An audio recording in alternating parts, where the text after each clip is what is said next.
Hey guys, welcome to part 1 of engine swapping my E36. Here I've got a 1992 318AS coupe, and in it is going an M50 B25. Hopefully it's going to be a fairly direct swap, so let's get started.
Just like that, the engine's out and the gearbox is off.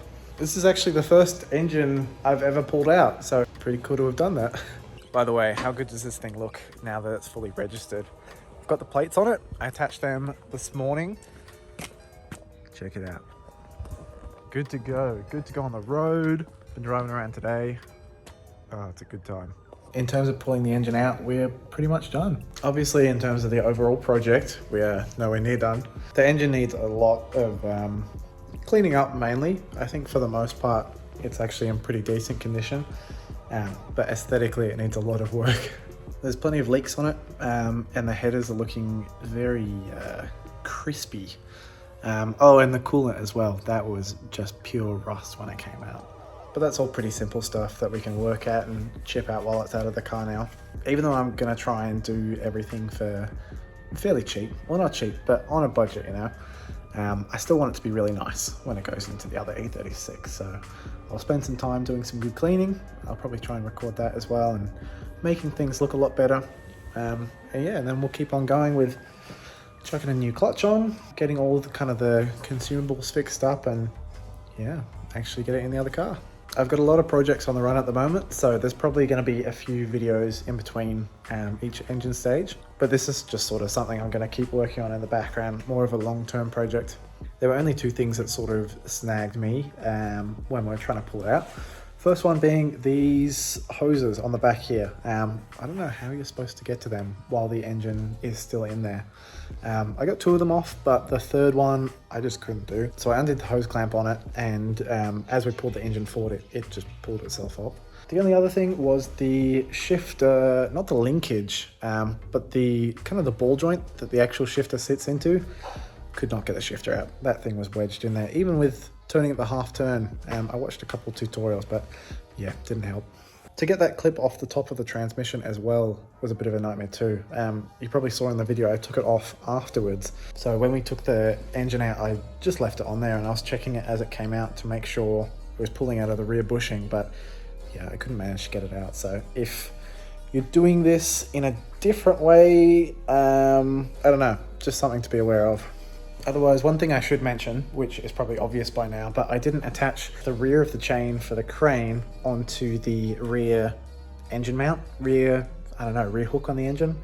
It's underneath the manifold on the back, and to get to it, you really have to take the manifold off, otherwise you're liable to crack the actual manifold. And here in Australia, at least, they're pretty expensive.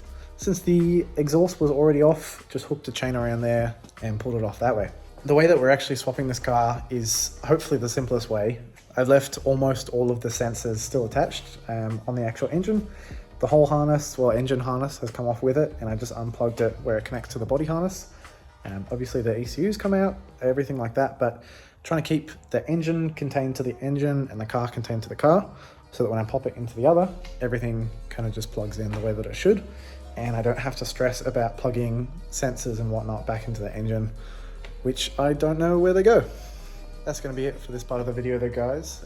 Thanks heaps for watching. I really appreciate all you guys that are leaving comments and supporting. I don't know, it's really cool. Like I said earlier in the video, I got a lot of projects still coming on, so the next video I know is going to be a really good one, so stay tuned for that. But yeah, thank you guys heaps. I will see you guys very soon.